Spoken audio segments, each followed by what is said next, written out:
وقد أتيتك يا إلهي بعد تقصيري وإسرافي على نفسي معتذرا نادما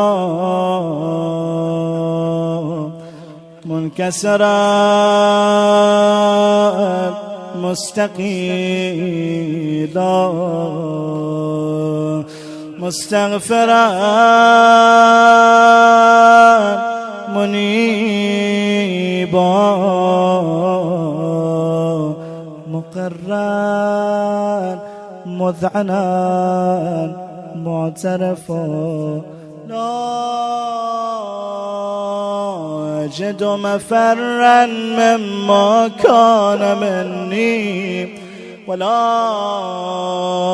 نفسا أتوجه إليه في أمري غير قبولك عذري وادخالك إياي في سعة من رحمتك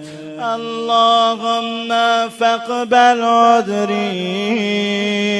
وارحم شدة ضري وفكني من شد وثار